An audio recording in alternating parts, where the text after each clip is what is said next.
from dodging Sarah Silverman's delusion. As I'm driving home, I get a text from you that says, you know I love you, right? And I go, yeah, I love you too. That isn't me. To calmly dismantling the interviewer's entire point. Don't you think the Catholic Church went a little too far?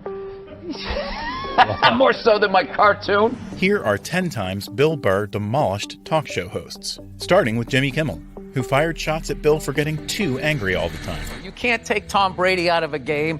You know, you can't take these guys out. I guess you could eject somebody. Yeah, you could. I don't know. Why did I do that? I don't know why I was supposed to come out here and You're supposed to be happy. This is how you have trouble with happiness? Is that hard for you?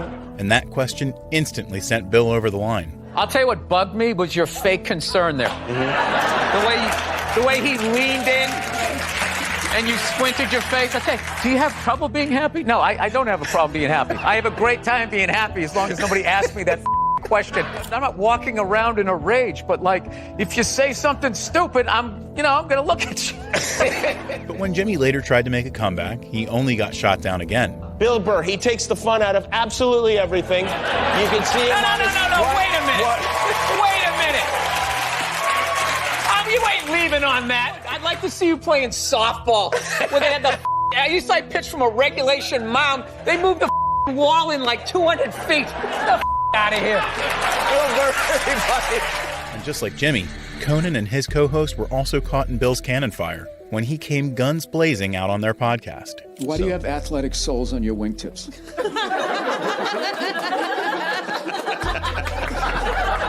I just noticed You never that. know. I just noticed that. These are beautiful wingtip shoes. And then at the bottom, they just have a little, like a rubber grip. Yeah, in case a pickup game of hoop. You're tall. happen. Someone would pick you on the team, all right. And with the shoes came the socks. Gold toe socks. I think these... I'm a banker. What are you, a sitcom dad in the 50s? Honey, I'm home. Hello, I got a new company car. Listen, it's great to be white. Later, when Bill was talking about arguing with his wife, the co-host got caught in his crossfire as well. I just think, like, you know what? It's just gonna be an argument. I'm gonna give in, and then we're gonna do this dumb shit anyway. So why not just act like I want to do it? You know? And it keeps the peace. I slowly die inside. But as we're doing it, I don't need you to act like you care. And Bill wasn't going to move on without dropping one last bomb on her. You sounded like you're watching a rescue dog commercial. Aww. You want one? No, I work too much. Gas it. Well, I'm sure your wife is always right, too. Just No, she is right a lot of the time. She is. See how that works? Very nice. You just agree with them. Do you talk like this? Ear to ear grin. Have you While Bill was just busting Conan's balls, he went all out on Oprah Winfrey twice for her nonsensical takes. The first happened on Build, when the interviewer asked Bill about his opinion on one of his past jokes. Talked about how women praise each other all the time for being mothers, and they say being a mother is the hardest job out there. Most difficult job, and Oprah said that. Oprah said that, yeah. Has your opinion on that phrase changed at all since you've had a kid? No. And Bill just couldn't help joking about it. It's not the most difficult job on the planet. It just isn't. Dude, I did roofing in July. As a redhead, I almost died. But no one knew that Bill was just getting started with one of his legendary rants. There's people that work on, like, oil. What was that movie that guy made? The oil... Deepwater Horizon, yeah. Those guys were working on an oil rig. The thing blows up. They're on fire. They got to jump into water that's on fire. And Bill ended the argument in one go.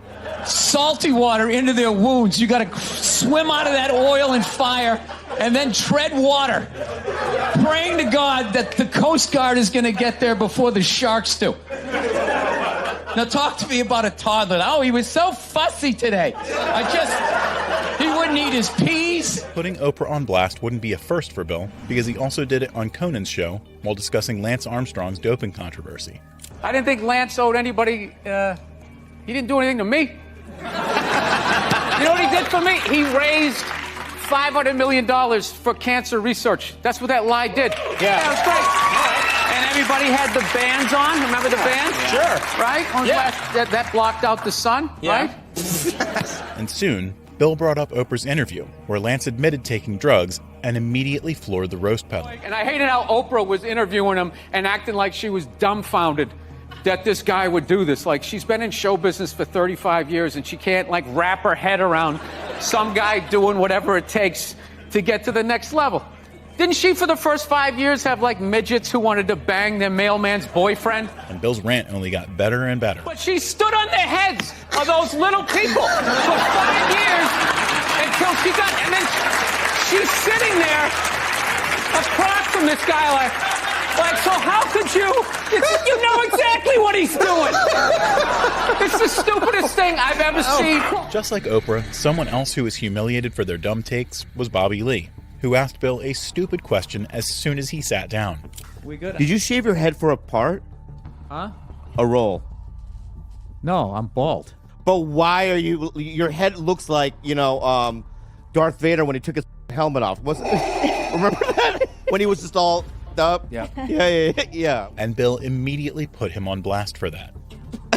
I'm trying to answer your question. Yeah, go ahead. I just... process of you coming out of the gate on me. Like, I love how you came at me aggressive, and now you got your little panda hands. I was... I love how you attacked my little panda hand. That's what you look like. You look like a little panda. I know. I was just... Because when you took your hat off... like a little adolescent bear. Even when Bobby tried to have a conversation later, Bill's sarcasm just wouldn't stop. I'm just going to tell you how I discovered you. I do owe my whole career to you. Yeah. I was struggling until Bobby Lee discovered me. I remember it was a big day in my career. Bobby Lee is finally aware of me. Am I on Bobby Lee's radar? See, this is what he's going to... This is when things start to happen. And later, when Bobby started underplaying his achievements, Bill corrected him on the spot. Things are kind of slowly happening for me as well, right? It's just nice to see, like... What are you talking about? You've been on fucking television for like almost 30 years. What are you talking about? Mad TV. Oh, my God. And everything else. Okay, first of all, Mad TV was like doing community theater. That's how much we got paid. But you were still on TV. You still walk down the street and people are like, oh my God, it's Bobby Lee from Mad TV. Oh, but before he moved on, Bill made sure to bury Bobby 6 feet deep. But I'm just saying that... The amount of empathy that I have for you right now is just awesome. How much of your day is trying to pick this up and keep it buoyant? I know. Just like Bobby, Colin Cowherd also asked Bill absurd questions, only for Bill to turn the tables on him. You seem so reasonable. Are Patriot fans, like, it's so funny, with the Red Sox, it doesn't matter how great you are. I just love how you go into questions. Okay. So just you seem so reasonable. Okay, what unreasonable Boston person are you going to trash this time? Okay. So with the Reds... we're discussing politics. And Colin's exposition didn't stop there. Do you lean a little Boston of you look at Tom and go, he kind of stuck it to the system. The guy beat the system. Oh, this is such a Real Housewife question. It's his victory, somebody else's defeat. But when Colin kept bashing Bill's home baseball team, he finally took Colin to the cleaners. You hate Boston. I get it. You hate Boston, and you're. I don't know what your deal is. I don't know what happened to you when you went to Boston. I don't know what happened. Okay, but I am not their representative. I left more than a quarter of a century ago. I'm sorry you went on the Freedom Trail and you didn't get to meet Paul Revere or whatever they promised you. While Bill might have gone too hard on Colin for his takes, he went even harder on Sarah Silverman, who earned her roast by being aggressive right from the start. Please welcome brilliant comedian who I love to pieces but who makes me f***ing crazy, Bill Burr. But we always fight. We fight often. No, because I go on stage and then you try to correct my jokes. I don't try to correct your jokes. You're like, but what if you said if the woman did this because of this? And as if being aggressive wasn't enough, Sarah also started making absurd claims. Sometimes I read interviews with you and you talk about everything you hate, and if you added it all up, you would get me. But somehow we love each other. Am I correct in saying that? I think that you love me. Because every time we fight, as I'm driving home, I get a text from you that says, you know I love you, right? And I go, yeah, I love you too. That isn't me. But instead of backing off, Sarah only made things worse. Are you serious? Well, my memory isn't good, but I don't remember doing that. I'll show you. What are you saving? I can't believe you're... No, text just exists. Yeah, I pressed save on my text. What kind of phone do you have? No, I like delete them after a while. What are you saving it for? And when Sarah tried making the interview awkward again, Bill flipped the script on her. You delete texts? Yeah. Oh, I never do because all our friends and then it's all you have left.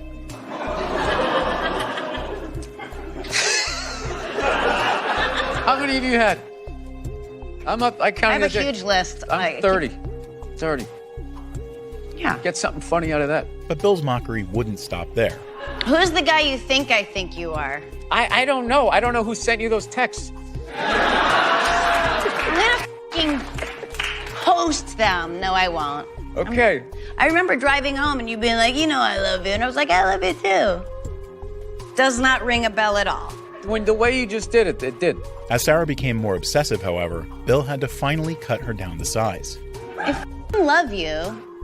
Look at my Sometimes posture you right say- now. I'm like, I'm I as know. far over into this chair as I can possibly be. I just feel like here to hurt you. kind I of came love here to you. hang out and have a good time, and you just like that intro was just like, yeah. It was I just thought you'd like that. I fucking hate this guy. He's a douchebag, but he came down here. I mean, that's how I heard it. While Bill went soft on Sarah, these next news hosts wouldn't be so fortunate after accusing him of being disrespectful. So your Christian background is part of the show, or at Yes, least and two I wanted episodes. to talk to you about Jesus after this. Well, the only reason why I bring it up is some people thought maybe you went a little too far. You know. As far as what? Well, they thought that maybe you were being disrespectful to the Christian religion. Who did? I'm telling you, you need to Google. Oh, good Lord. But Bill's comeback would soon point out the irony of her statement. I don't even know what I mean, we did maybe 2 jokes about that. Yeah, exactly. Don't you think the Catholic Church went a little too far? More so than my cartoon. All right, listen. A couple of jokes. I know this is a morning show. You can't bring up all those crimes. You know what? Technically, well, they just sort of kept moving them around. You know, like those killer whales at SeaWorld. After it kills a trainer, they'll then move it up to Seattle. They don't give them their background. And while both hosts tried taking subtle jabs at him, Bill stayed unfazed. So F is for family. I mean, it's really politically incorrect before politically incorrect was even a term. People, they laugh because they're already talking about it, so it's not that big a deal. we all have dark thoughts sometimes, but you go there in public and you do it, even though it's edgy, kind of make it safe in a way. Yeah, well, what's going to happen? I'm just talking. I mean, it's not like I'm not doing anything. Nevertheless, the hosts kept trying to politically correct him. I remember when I moved here in '94, it was, you remember Alphabet City, you were taking your life in your hands, and there was like junkies and stuff like that, so it was just really like a lot harder than to like even like impress people. And now, I mean, I don't know. Again, the good old days. Yeah. Anyway. You know what? They don't even call it Alphabet City anymore. You know that? They When- call it like the Lower East Side. Things, gentrification, whatever. Was that offensive to illiterate people? But before the show was over, Bill made the news hosts regret their remarks. F is for family on Netflix, out right now. He'd be a little more comfortable if he threw some trash around the studio, right? He misses the old New York, and you're not the only I want one. to meet those religious people that got upset. I want to quiz them on their religion. All right, we'll talk about, why did I bring that up? Bill, Why did you bring it up? I'm It's sorry. a morning show. This is supposed to be an easy one. Just like these two hosts regretted inviting Bill, this next host felt the same when Bill used not-so-TV-friendly language on her family-friendly TV show. You know, I was reading a little bit about you, and it says that you have a tendency to kind of go with your first thought. Yeah. Because reading makes you sleepy. That's right. And my first thought is this is the best week to be here, the week before the Super Bowl. That is so true. Before all the fly in, you know? Yeah. But Just want to get out. Wow. Just want to get out of here before that. What is true? This is like the Oscars for Okay, all right. this entire week. Let's remember we're G-rated here, folks. And to quickly change the topic, the interviewer came up with a game. Sorry, As you didn't know, realize. this is National Blueberry Pancake Day, right? I'm sure you woke up and that was the first thing on your mind. Absolutely. So I want to give you a little quiz, a little test, all right? Because you can't look at my script, but Okay. there are some very famous cereal box icons. Yes, and there I are. want you to be able to look at some of these characters and see if you can determine which cereal it's associated with. However, her plan quickly backfired. Okay, let's look at our first one. You're going to see the monitor down here. Let's look at our first one. Okay. Oh, it's behind us. Sorry about that. Oh, it's behind us. Yes. Who's that? That's What's he my with? uncle. No, it's not. Although you do resemble him.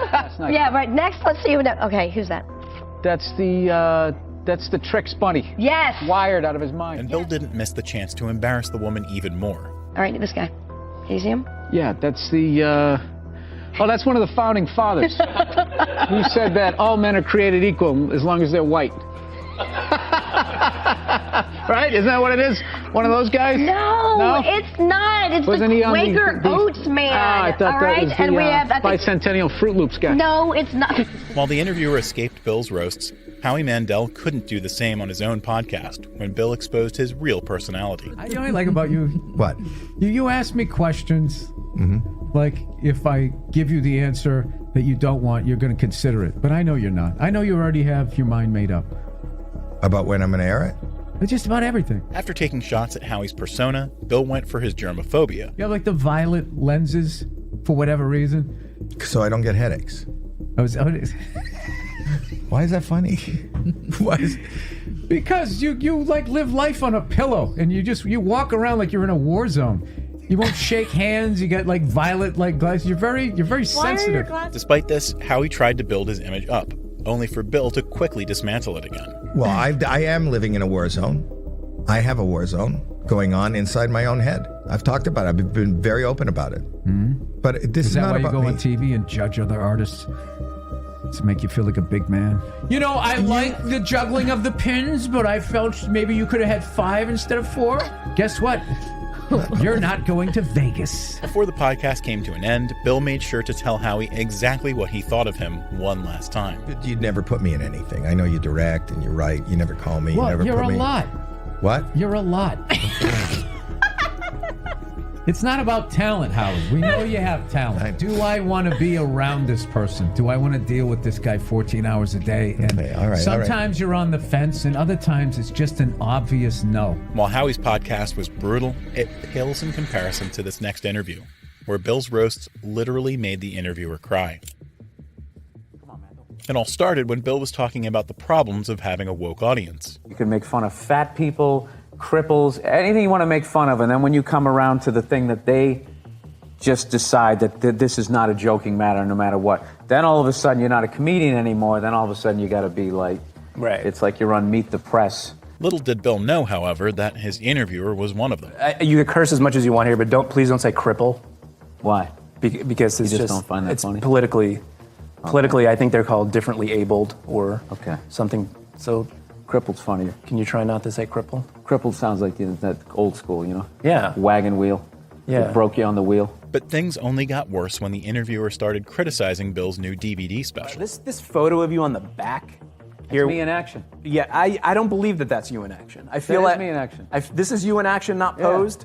What did they do to this microphone? I'm sure you can't see this, but this microphone is clearly not a wireless mic. But there's no wire coming out of it. And when he got the chance, Bill finally took the interviewer down a notch. What kind of interview is this where now he's just going to all over it? That's so funny that you picked that out. I thought everyone was going to notice that. I am holding the smallest microphone. This is totally a photo shoot. So you're lying to me. That is a photo shoot. I'm not lying to you. I was having fun with you. 5 seconds later, if I tell you what it actually is, that means I'm breaking balls, man. That's all I'm doing. Nevertheless, the interviewer kept criticizing him. So Bill finally took him to the cleaners. Look at this. That's for mechanics out there. What's wrong with that? Really? Is that you in action or is this another photo shoot? It's a photo shoot. People do photo shoots. Yeah, I know. Have you ever seen like a movie poster and you'll see a movie star who's clearly 5'2", yet somehow he's as tall as the supermodel? I have. Yeah, that's a photo shoot. And they fix stuff. Look, I'm sorry you're just on the web, man. And as if nailing his coffin wasn't enough, Bill also buried him 6 feet deep. He took it to this place. I'm not trying to shit on his website. What is it called again? Huh? Zippitydoodah.com? You got it. Huh? You mother. That's you it. have me on your show and you start trashing my DVD? You're a sensitive man. Dude, I'm joking. Come on, man. Listen. You know, it'd be great if somehow I made you cry. But Bill didn't know his silly joke would actually come true. Bill, we're gonna go. Okay. This has been Bill Burr. You've been watching A Tight Five, punchlinemagazine.com and on rooftopcomedy.com. Bill, thank you so much for being here. Thank you so much for having me. I really Thanks, appreciate man. it. I hope you didn't take anything personal. No, absolutely not. Okay, cool. Come on, man. Don't be like that. All right. Look at me comforting. See that? Be a goddamn man.